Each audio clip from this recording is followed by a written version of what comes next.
Živijo, tukaj Valentin. Danes bom govoril o napajanju z božansko energijo. Torej, o tem principu, kako naj bi se lahko napajalo z energijo, ki naj bi prihajala od Boga. Ljudje v določenem obdobju življenja lahko zvemo, da obstaja oziroma da naj bi obstajalo nekaj, čemur se reče Bog. In ta Bog je ena zelo taka skrivnostna zadeva, ker se ga ne more videti, hkrati je pa povsod, je v nas in mi smo v njem. Ne bi ga pa srečali potem, ko umremo, ko pridemo v raj, v nebesa, tam ne bi srečali tega Gospoda Boga.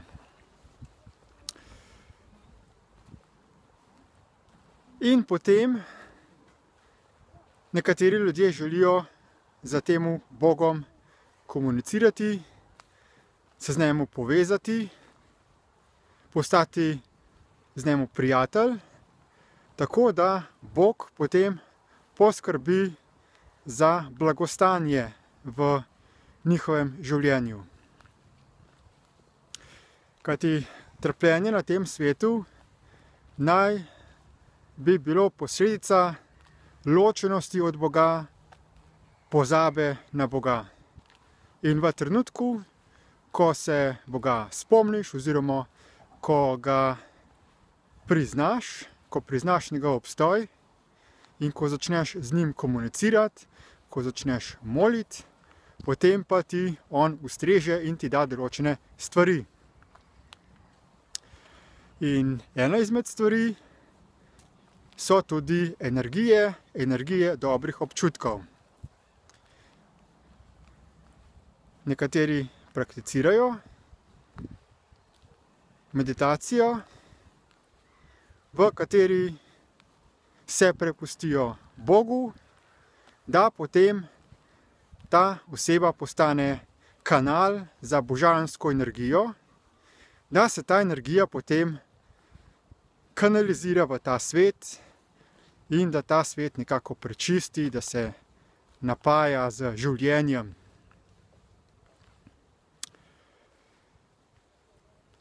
Vprašanje je sedaj to. Prvič, kaj bi se zgodilo z človekom, če mu nihče ne bi v celotnem življenju povedal, da obstaja nekaj, čemur se reče Bog. Da enostavno živiš tukaj na zemlji, se rodiš, se izražaš, narava ti daje hrano, zgradi si obleko, zavetje in v polnosti živiš tukaj na tem svetu. In potem umreš. Kaj se zgodi s takim človekom, ki nikoli kao ne zve, da obstaja Bog? Torej, Bog je nekaj naučenega. Je nek koncept, za katerega smo slišali od drugih ljudi. In tudi definicija, kaj Bog je definicija, ki smo jo sprejeli od drugih. Ali torej Bog obstaja, ali ne obstaja, glede na to, ali v njega verujemo ali ne. Ali Bog kljub temu obstaja, če ne spoznamo, da on obstaja, ali on preneha obstajati, če v njega ne verjamemo.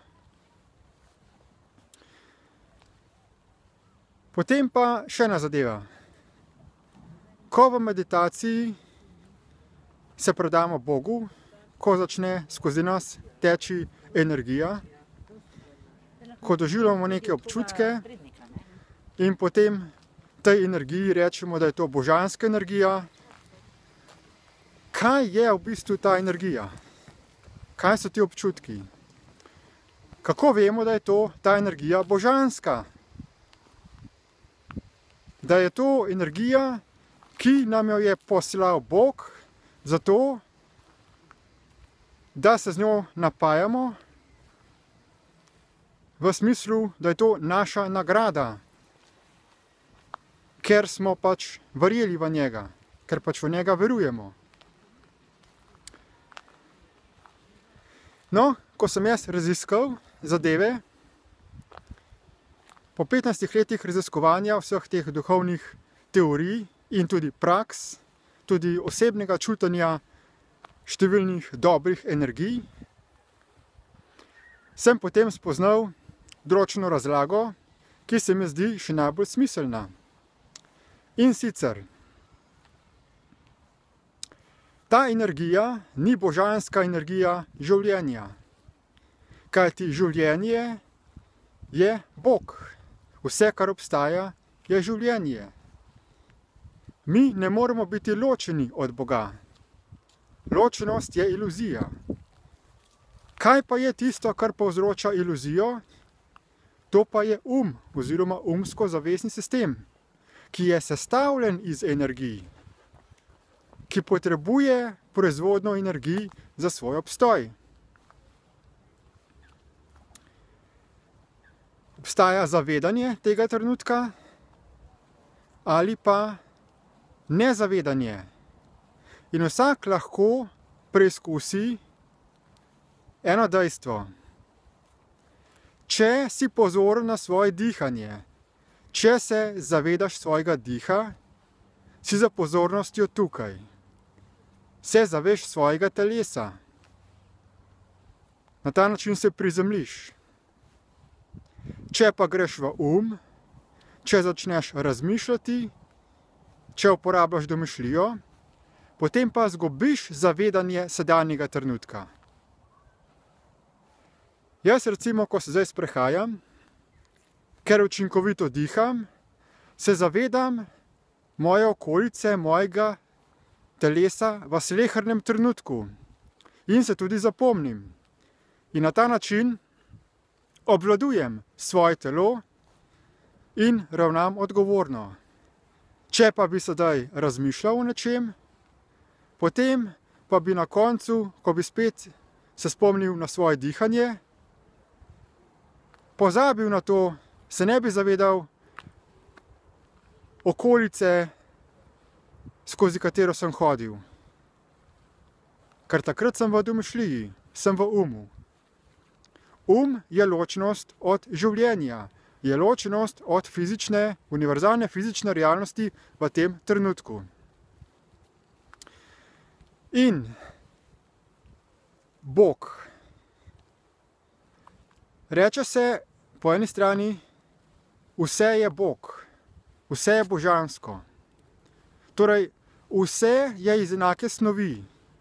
Vse, kar obstaja, je delček Boga.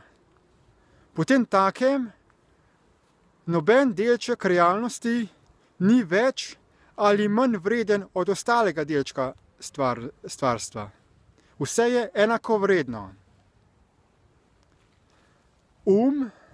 Pa je tisti, ki nam omogoča, da delček stvarstva začnemo poniževati ali poviševati.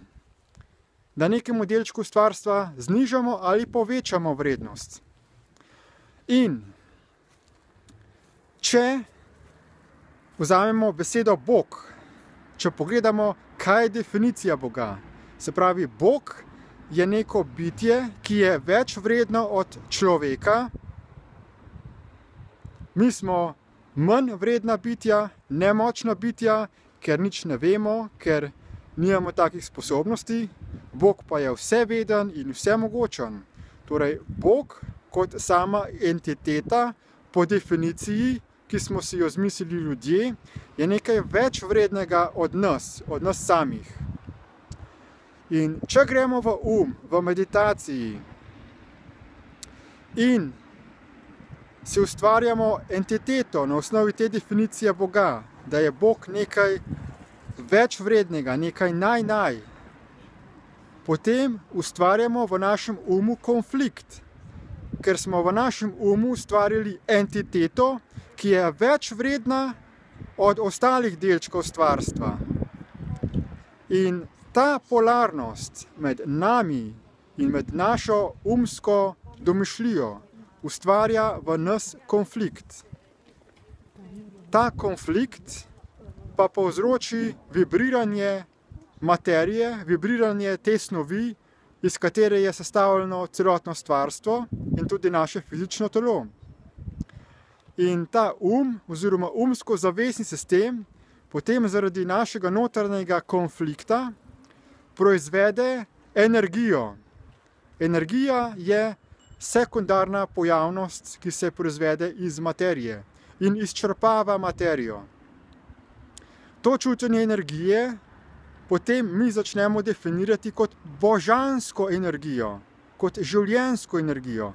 Ampak v resnici je pa to energija umskega konflikta. Vsa energija, vsa čustva se proizvedejo na osnovi nekih naših definicij. Če nek delček ponižamo, če v naši domišljiji nekaj ponižujemo, ustvarjamo slabe občutke. Občutke, kot so strah, zaničevanje, sovraštvo in podobno. Če pa nekaj v naši domišljiji povišujemo, pa ustvarjamo pozitivne občutke oziroma čustva. Občutke ljubezni, občutke radosti. Ampak vse te energije so proizvedene na osnovi konflikta v našem umu in med našim fizičnim telesom, ki je enakovreden delček stvarstva. Posledica takega čutenja energije pa je izčrpavanje snovi. In zato pride do staranja našega fizičnega telesa, dokler seveda na koncu ne umre. Vse, ki torej uporabljate meditacijo, ki se domnevno napajate za božansko energijo, vas torej vabim, da razmišljite o tem, o čemer sem povedal. Za še bolj podrobno in poglobljeno razumevanje tega principa ustvarjanja energije skozi konflikt, da boste to razumeli, vam pa predlagam, da si še pogledate povezave v opisu tega videoposnetka in tudi, da greste se vpisati na brezplačni tečaj DIP Light. Hvala lepa za pozornost in nasvidenje.